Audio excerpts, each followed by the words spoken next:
Hello everyone, this is Chungsik Yoo, the IGS president. I am delighted to give you this lecture on geosynthetics, and this is the first lecture in the IGS lecture series that are designed for undergraduate students and entry-level engineers who want to learn fundamentals of geosynthetics. I hope this lecture will get you the basics you need to get into specific geosynthetic applications. This is about myself.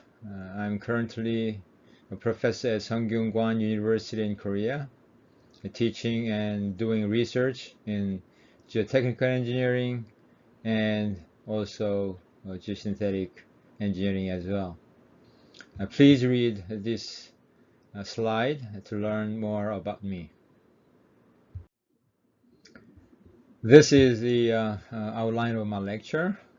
First, I will give you a brief introduction about the International Geosynthetics Society, which is IGS. I will then walk you through the fundamentals of geosynthetics. And I will wrap up this lecture by briefly touching how geosynthetics can bring sustainability in civil engineering works. About our society. As you can see, the International Geosynthetics Society is a learned society dedicated to the scientific and engineering development of geotextiles, geomembranes-related products, and associated technologies. The core purpose of the IGS is to provide an understanding and promote the appropriate use of geosynthetics technology throughout the world for sustainable development. We have over 47 national chapters around the world, with approximately 3,000 individual and student members combined. The dark blue colored regions are where we have chapters, and the yellow dots are the locations where we have chapters in formation.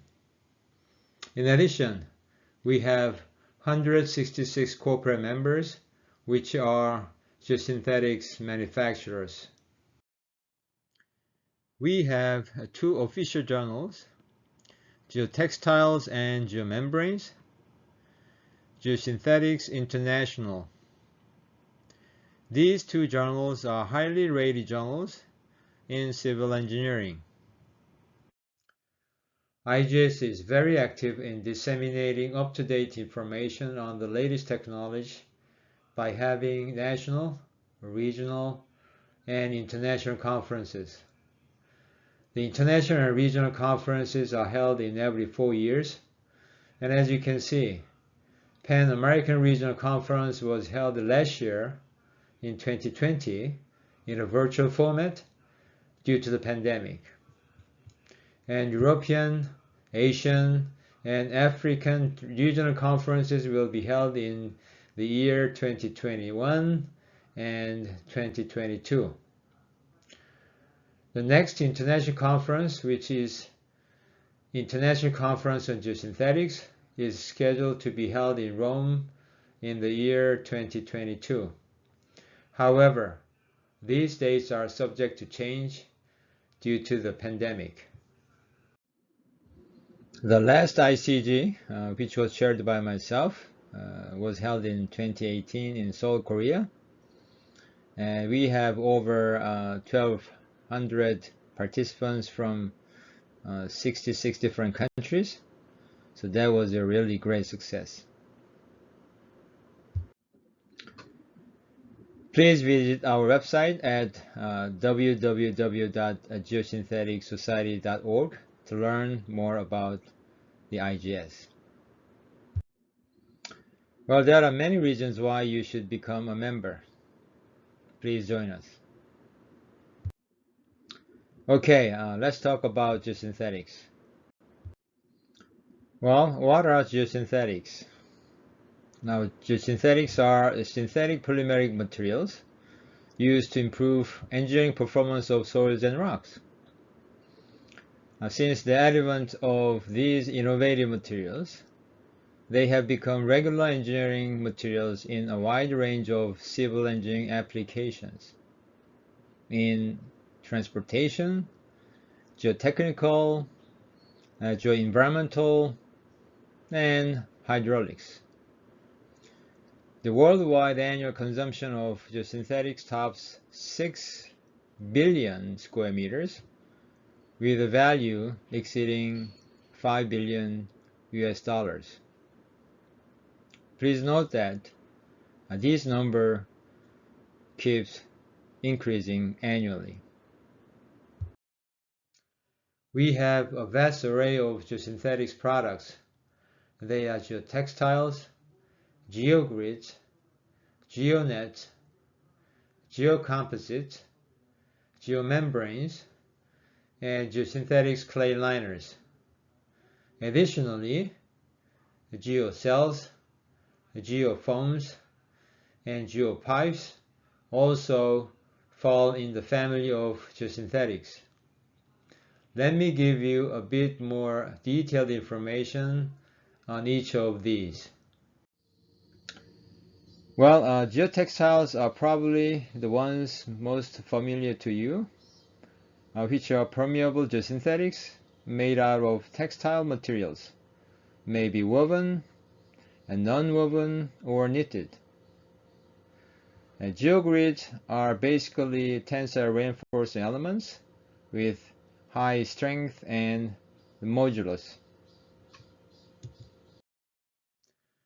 Geomembranes are impervious sheets of polymeric material characterized as their low permeability.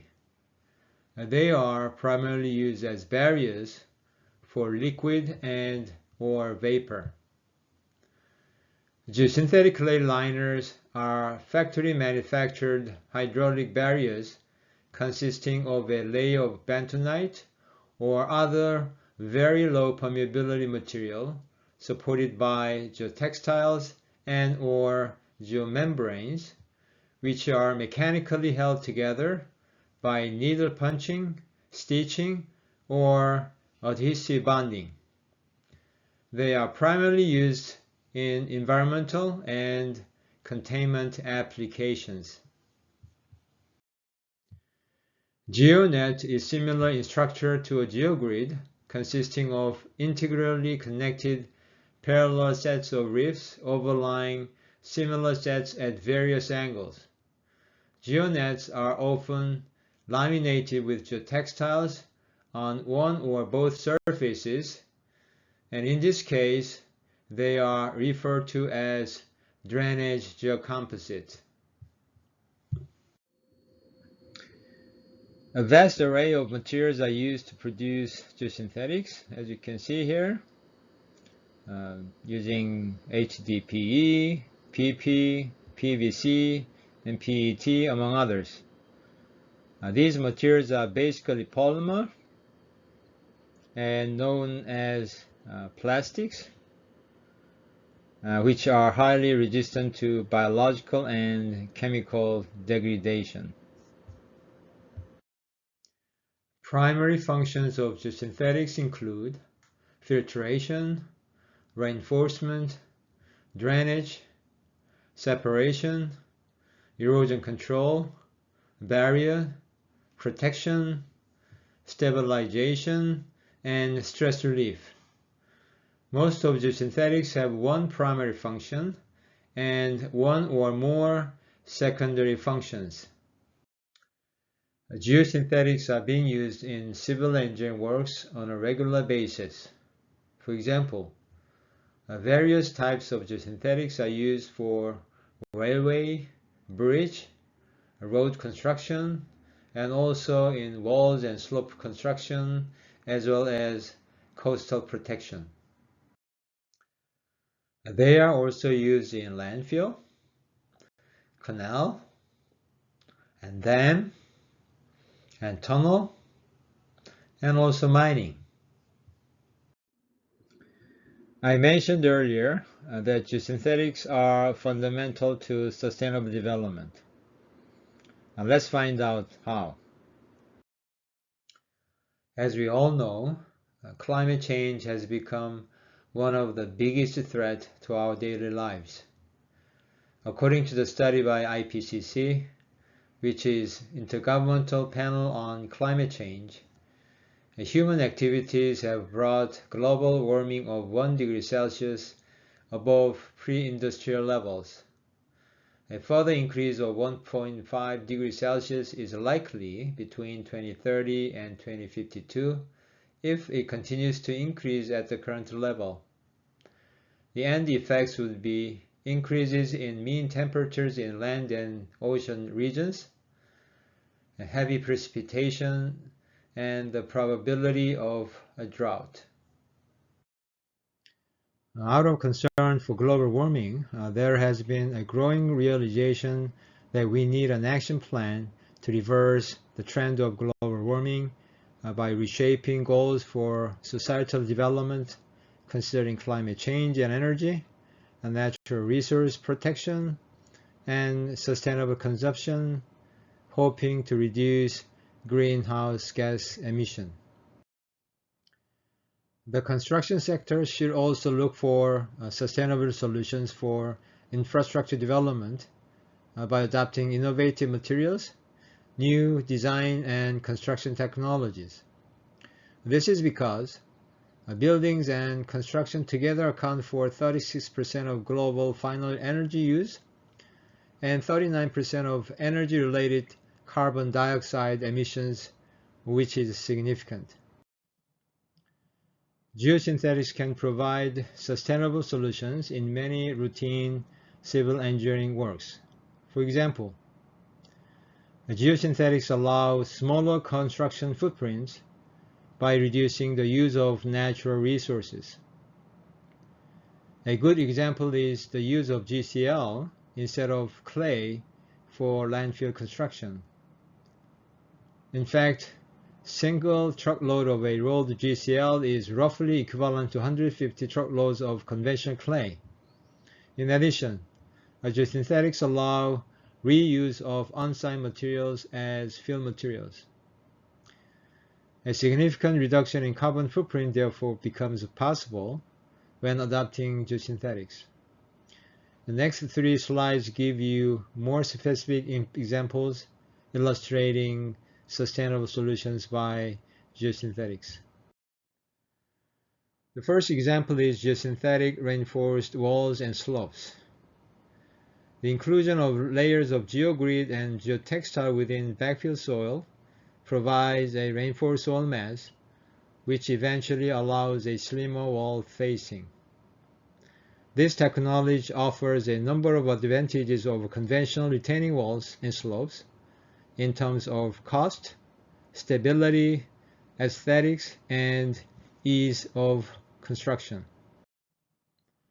Geocomposite can be used as a drainage material alternative to aggregate drainage layer in landfill construction. This approach results in a significant reduction in the amount of aggregates when compared to conventional approach. Another example is geosynthetic clay liner. As I mentioned earlier, geosynthetic clay liner can be an alternative to compacted clay liner. Again, this allows less use of natural resources, thus generating less carbon footprint. Okay, concluding remarks. So in this presentation, fundamentals of geosynthetics are introduced, which have become regular construction materials in a variety of construction works. Geosynthetic products available to solve a wide range of problems are briefly presented, along with their functions and applications. Not only provide geosynthetics cost-effective solutions, but they can be sustainable solutions in various civil engineering projects, as geosynthetics tend to reduce significant amount of carbon footprint over conventional systems. Further development in geosynthetic related technologies will provide innovative solutions for challenging construction works that would otherwise be infeasible with conventional solutions. I hope this lecture provided a clear overview of geosynthetics. We have more lectures available for you. I'm sure that these lectures will give you more information on specific applications of geosynthetics. Thank you for watching. Bye-bye.